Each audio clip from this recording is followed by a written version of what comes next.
Selamat siang teman-teman sekalian. Pada kesempatan ini kita akan membahas mengenai Friedrich Nietzsche, seorang filsuf Jerman yang dianggap kontroversial dan penganut nihilisme.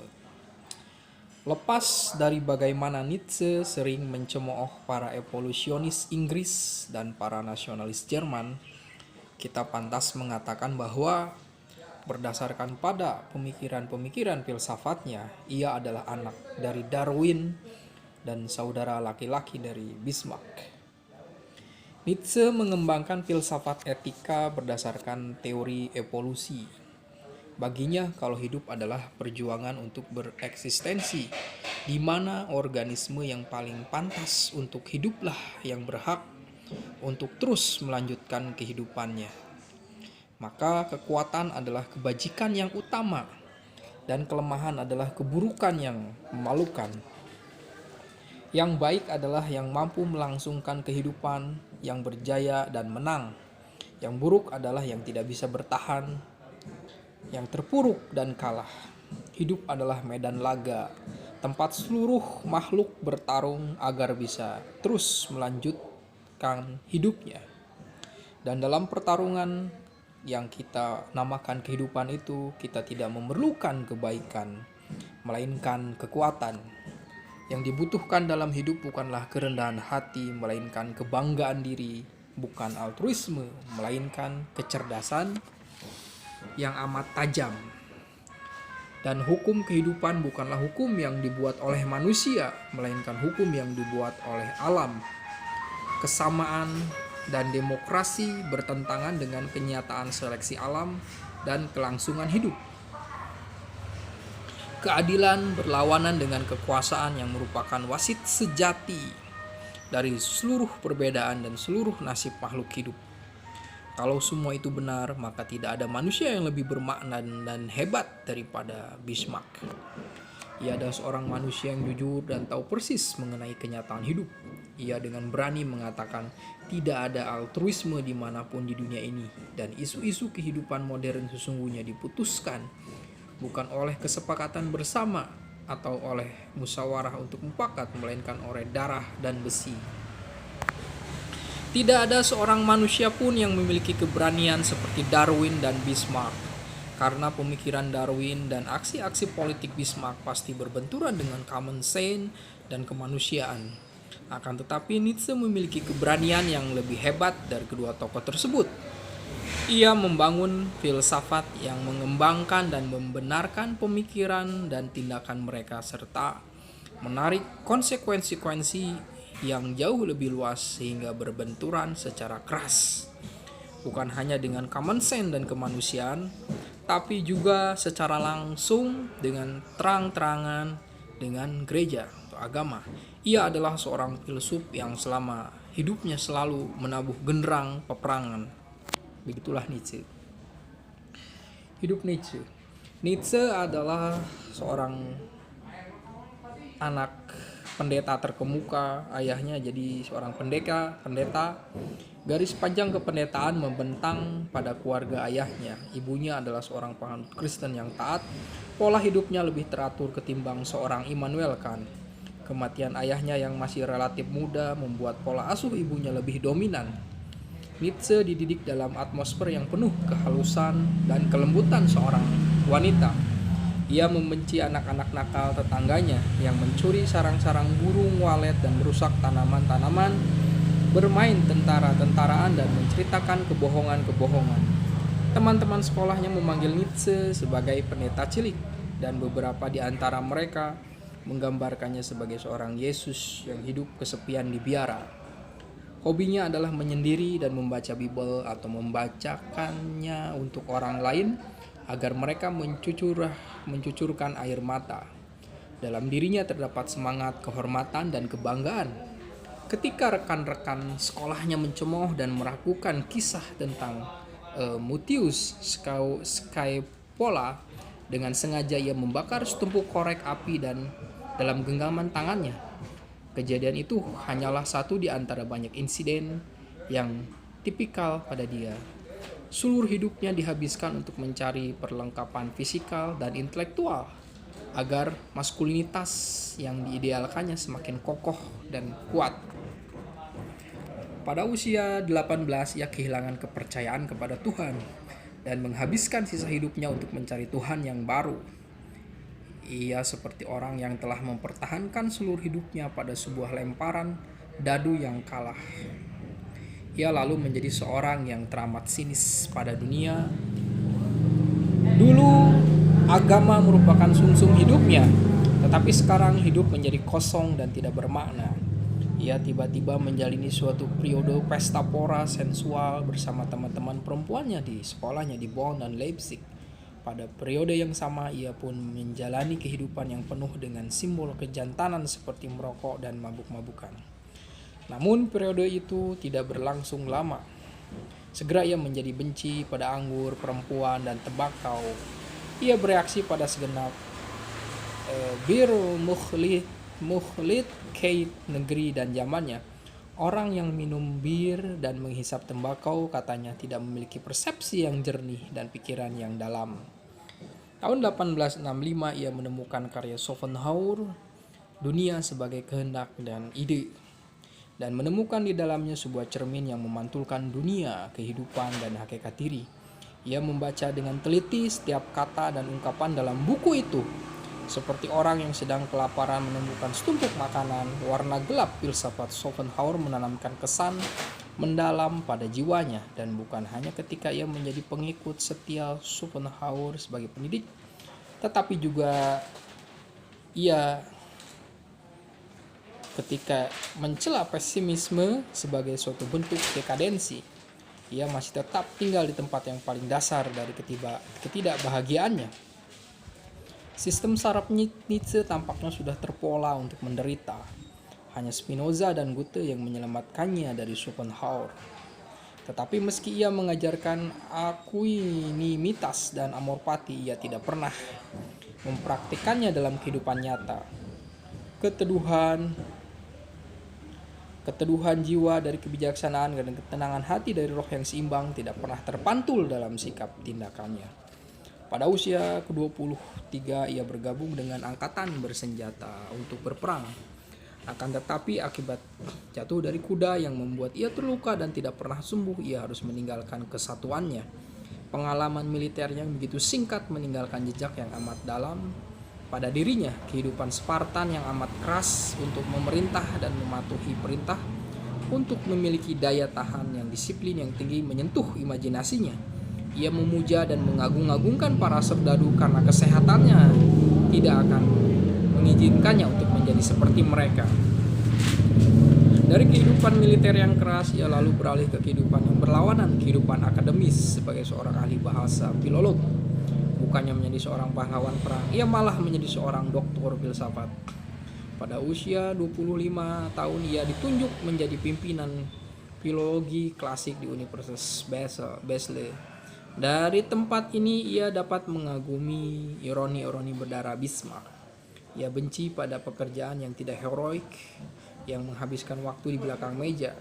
Sebetulnya ia ingin memasuki profesi yang aktif dan praktis seperti dokter, tapi pada saat yang bersamaan ia tertarik pada musik. Ia sering memainkan piano dan menulis beberapa soneta.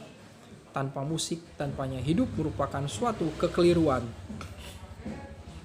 Tidak jauh dari Basel adalah kota Trebesen, tempat tinggal seorang raksasa musik yaitu Richard Wagner yang hidup seranjang dengan istri orang lain. Pada tahun 1869 Nietzsche diundang berkunjung dan merayakan Natal di sana. Ia adalah seorang yang sangat antusias untuk musik-musik masa depan.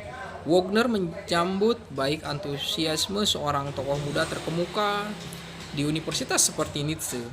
Di bawah pesona komposer besar, Nietzsche mulai menulis buku pertama yang dimulai dengan drama Yunani kuno dan diakhiri dengan The Ring of the Nibelungs yang memberitahukan tentang Wagner pada dunia sebagai Aeschylus modern. Untuk menyelesaikan tulisannya, ia berangkat ke Alf, sebuah tempat yang tenang dan jauh dari kerumunan orang-orang gila. Pada tahun 1870 terdengar berita bahwa Jerman dan Prancis berperang. Ia merasa bimbang, semangat Yunani kuno dan seluruh renungan tentang puisi, drama, filsafat, dan musik telah berada dalam genggamannya untuk segera dituangkan ke dalam buku, akan tetapi ia tidak mampu melawan panggilan negerinya untuk berperang. Panggilan berperang tidak lain adalah puisi juga. Di sini ia menulis, "Aku berada dalam keadaan yang amat memalukan. Kita tahu bahwa bagian terbesar dari jiwa manusia berisi penderitaan yang tidak pernah kering karena api yang menghanguskannya sering mengalami krisis. Ketika api itu memanggil, jiwa kita jadi lupa kepadanya, panggilan berdarah. Ini padahal mendesak-desak untuk berani dan menjadi pahlawan." Di Frankfurt ia melihat parade pasukan kavaleri dengan semangat dan kehiruk-pikukan yang luar biasa melewati kota. Ia melihat sebuah pemandangan yang akan menumbuhkan dan menggerakkan seluruh filsafat di kemudian hari. Untuk pertama kali saya melihat bahwa kehendak untuk hidup paling kuat dan paling tinggi tidak diekspresikan dalam bentuk perjuangan yang menyedihkan untuk kelangsungan hidup, melainkan dalam bentuk kehendak untuk berperang. Kehendak untuk berkuasa, kehendak untuk berada di atas kekuasaan. Penglihatannya yang buruk membatalkan dia untuk menjadi serdadu yang aktif. Ia harus puas dengan menjadi seorang perawat. Meskipun ia melihat kengerian-kengerian, ia tidak pernah mengetahui kebrutalan yang sebenarnya di medan perang. Sebagai perawat, ia terlampau sensitif dan lembut. Darah membuatnya pusing. Ia lalu jatuh sakit dan dikirim pulang dalam keadaan rapuh. Setelah itu ia memiliki urat-urat saraf seperti Shelley dan perut seorang Carly. Jiwa seorang gadis dalam baju baja seorang prajurit perang.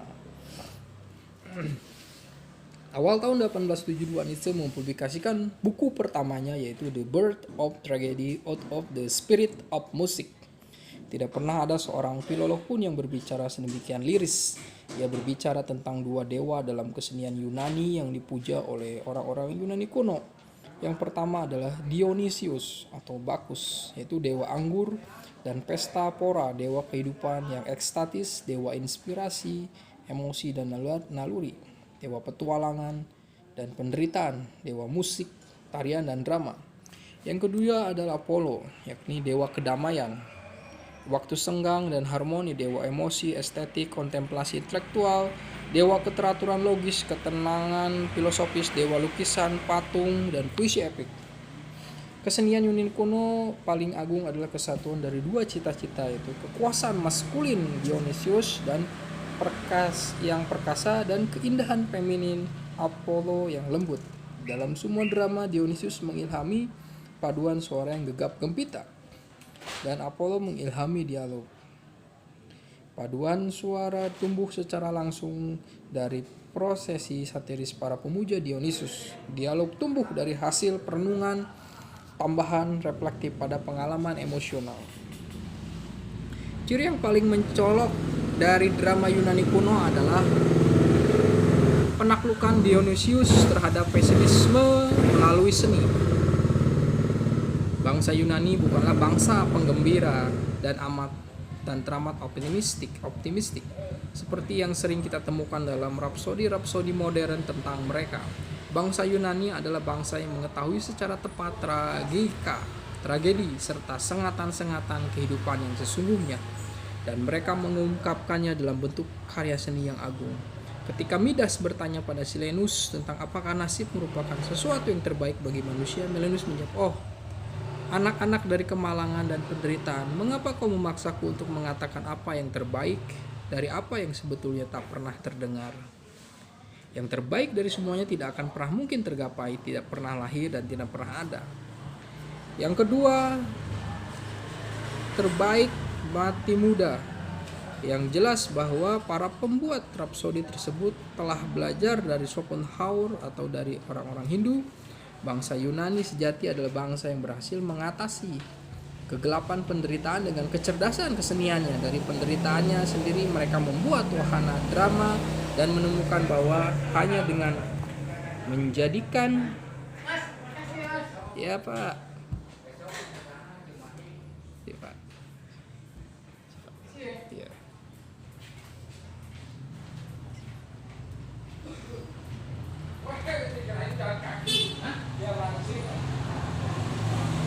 tragedi itu sendiri adalah bukti bahwa bangsa Yunani bukanlah bangsa yang pesimis. Ketika suasana hati manusia kuat dan hebat menghasilkan drama Aeschylus dan filsafat pra-Sokrates adalah zaman yang menggetarkan dari bangsa Yunani. Hanya dengan menjadikan penderitaan sebagai gejala estetik, sebagai objek perenungan dan rekonstruksi artistik, maka eksistensi dan dunia tampak saling membenarkan. The sublime is the artistic subjugation of the awful. Pesimisme adalah pertanda kehancuran dan optimisme adalah tanda dari superficialitas kehidupan, sedangkan optimisme tragis adalah suasana hati dari manusia kuat dan hebat yang mencari intensitas dan peningkatan pengalaman, dan ia bahagia menemukan bahwa kekerasan adalah hukum kehidupan. Sokrates, sejenis manusia teoritis, adalah urat yang lepas dari tubuh Yunani kuno yang sebenarnya. Dengan filsafat kritis menggantikan puisi filsafati pra-Sokrates, ilmu menggantikan kesenian, intelek menggantikan naluri, dialektika menggantikan permainan di bawah pengaruh Sokrates. Plato merupakan seorang atlet menjadi seorang estetik. Plato merupakan seorang dramawan sejati lalu menjadi ahli logika, seorang musuh dari nafsu, seorang Kristiani sebelum Kristen, seorang epistemolog. Di kediaman Apollo di Delphi terpampang kata-kata bijaksana yang tanpa gairah. Kenalilah dirimu sendiri. Dan Medan Egan, janganlah hidup secara keterlaluan. Dalam Sokrates dan Plato menjadi pendapat yang keliru bahwa kecerdasan adalah satu-satunya kebijaksanaan. Dan dalam Aristoteles menjadi ajaran yang kehilangan energi. Pada masa mudanya seorang manusia menghasilkan mitologi dan puisi. Pada masa dekadensinya menghasilkan filsafat dan logika. Pada masa mudanya Yunani menghasilkan Homerus dan Aeschylus. Pada masa kehancurannya memberi kita Euripides, ahli logika yang menyingkirkan ahli drama. Rasionalis yang menghancurkan mite dan simbol. Sentimentalis yang menghancurkan optimisme tragis zaman maskulin. Para pakar dialektika dan orator Apollonian yang menggantikan paduan suara Dionysos. Jadi pada masa muda seorang manusia menghasilkan mitologi dan Yunani dan puisi. Pada masa dekadensinya menghasilkan filsafat dan logika. Itu dekadensi filsafat dan logika itu. Dengan demikian hancur sudah abad keemasan para pahlawan perang, abad kesenian Dionysos. Akan tetapi mungkinkah abad Dionysius bisa kembali? Bukankah kan pernah menghancurkan rasio teoritis dan manusia teoritis? Dan bukankah Schopenhauer mengajarkan kepada kita kedalaman naluri dan tragedi berpikir? Dan bukankah Richard Wagner merupakan Aeschylus yang lain, menyelamatkan mitos-mitos dan simbol-simbol dan menyatukan lagi musik dan drama ke dalam ekstase Dionysus? Dari akar semangat Dionysus di Jerman telah muncul sebuah kekuatan yang sama sekali berbeda dari kondisi-kondisi primitif kebudayaan Sokrates, yakni musik Jerman, yang dalam kilasan perjalanan materinya bergerak dari Bach ke Beethoven, dari Beethoven ke Wagner. Roh Jerman telah sangat lama mencerminkan kesenian Apollonian. Biarkan rakyat Jerman menyadari bahwa naluri-naluri mereka lebih kuat daripada kebudayaan yang dekaden seperti sekarang ini. Biarkan mereka membuat reformasi di dalam musik seperti dalam agama, mengekspresikan lagi kekuatan liar Luther sebagai dalam seni dan kehidupan. Pada tahun 1872 Nietzsche kembali ke Basel dengan tubuh yang masih lemah, tapi dengan semangat yang menyala, penuh ambisi dan dengan kebencian terhadap pekerjaan memberi kuliah yang membosankan. Kebenciannya semakin menjadi-jadi karena universitas-universitas pada saat itu sangat chauvinistik. Dalam The True Out of Session, ia menyerang universitas yang seperti seorang prajurit menyerang musuh hendak dibawanya, ditumpasnya. Pengalaman mengajarkan pada kita bahwa sudah teramat banyak para filsuf dari berbagai universitas negeri menjadi alat ampuh pemerintah untuk mendukung kekeliruan kebohongan. Namun negara tidak akan pernah berani meremehkan orang-orang seperti Plato dan Schopenhauer. Negara takut pada mereka. Dalam masa depan lembaga pendidikan serangannya diperbaharui dan dalam penggunaan dan penyalahgunaan sejarah. Ia tidak mengejek ketenggalamannya pada intelektual Jerman dalam mengejar kesarjanaan tentang sejarah masa lalu. Di dalam esai-esai tersebut terdapat dua gagasan yang paling penting, bahwa moralitas di samping teologi harus direkonstruksi berdasarkan pada teori evolusi, dan bahwa fungsi kehidupan bukanlah untuk memperbaiki mayoritas yang merupakan sekumpulan individu-individu yang tidak berlayak, melainkan untuk menciptakan jenius yang mengembangkan dan meningkatkan kepribadian yang superior. Yang paling bersemangat dan menggigit dari esai-esai tersebut adalah yang berjudul Richard Wagner di Bayreuth. Ia memuji Wagner sebagai manusia yang tidak pernah mengenal arti ketakutan dan sebagai penemu seni yang sungguh-sungguh nyata, karena ia adalah orang pertama memadukan segenap kesenian ke dalam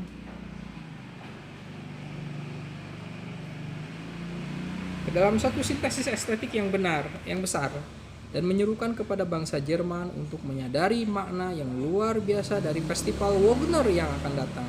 Bayreuth memberi makna pada kita sakramen pada hari-hari peperangan yang dahsyat. Pujian ini adalah suara yang melihat di dalam Wagner suatu kepastian keberanian yang maskulin. Akan tetapi pujian itu keluar dari mulut Nietzsche, seorang filsuf yang tidak pernah bisa tinggal diam untuk tidak sinis dan mencemooh. Ia melihat di dalam Wagner egotisme diktatoral yang bertentangan dengan jiwa aristokratik. Ia tidak bisa tinggal pada serangan Wagner terhadap pemerintah Prancis tahun 1871. Pernah Nietzsche memberikan komentar tentang sebuah penggelaran besar Wagner,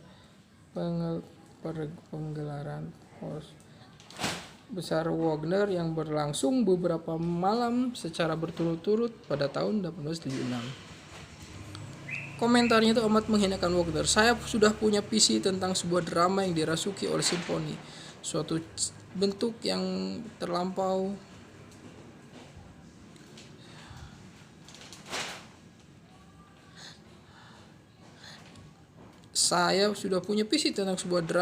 tapi panggilan sering asing ini paparnya terlalu membawa Wagner ke arah terlampau.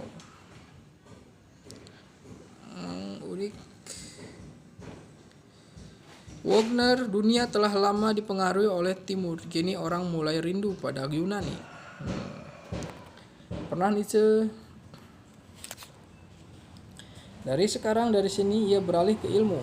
Nietzsche yang udara Apollonian menjernihkan jiwa yang membara akibat panasnya Dionysus, dan judulnya Tristan dan Bayreuth, dan filsafat menawarkan tempat bernaung yang tidak bisa ditembus oleh segala bentuk tirani yang memuakkan. Seperti Spinoza, ia mencoba untuk menenangkan nafsu-nafsunya dan mengadakan eksperimen yang emosi-emosinya. Kita memerlukan ilmu kimia tentang emosi.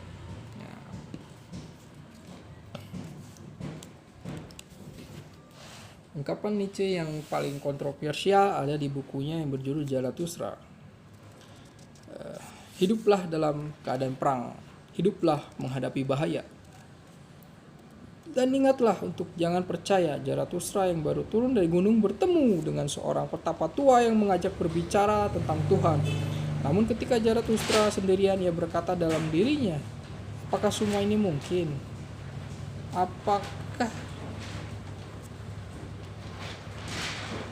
Namun ketika petapa, kirimkan kapal kamu ke segenap penjuru lautan yang belum dijelajah, hiduplah dalam keadaan perang. Kirimkanlah kapal-kapalmu ke segala penjuru lautan yang belum dijelajah, hiduplah dalam keadaan perang.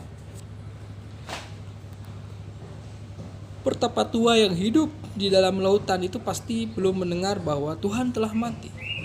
Tuhan sudah mati, semua Tuhan sudah mati. Tuhan-Tuhan yang tua telah mengakhiri hidupnya beberapa waktu yang lalu. Sungguh ini adalah aktor yang baik dan menyenangkan. Namun mereka mati tidak secara diam-diam dalam cahaya yang temaram. Meskipun berkebohongan telah disebarluaskan, sebaliknya mereka mati secara mutlak. Sambil membaca ayat.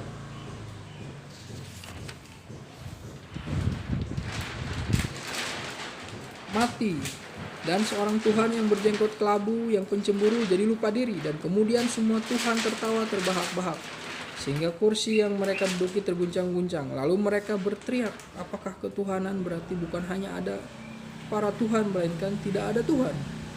Siapapun yang punya telinga, biarkan ia mendengarkan demikian, kata Zarathustra.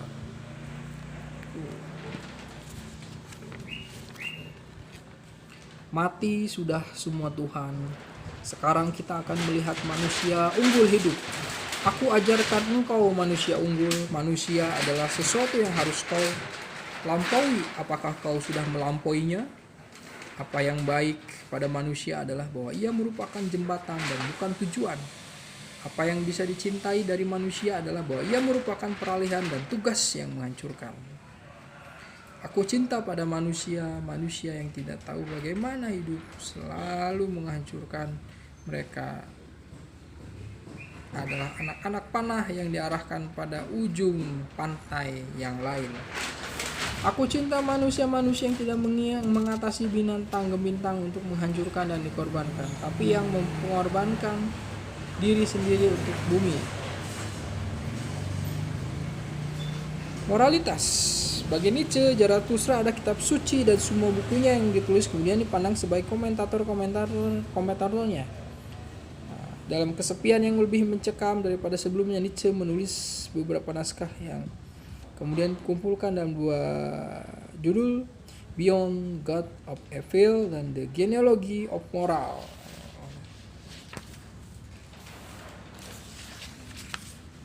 Demikian yang bisa saya sampaikan tentang Nietzsche. Kita akan membahas Nietzsche lagi di kemudian hari. Terima kasih.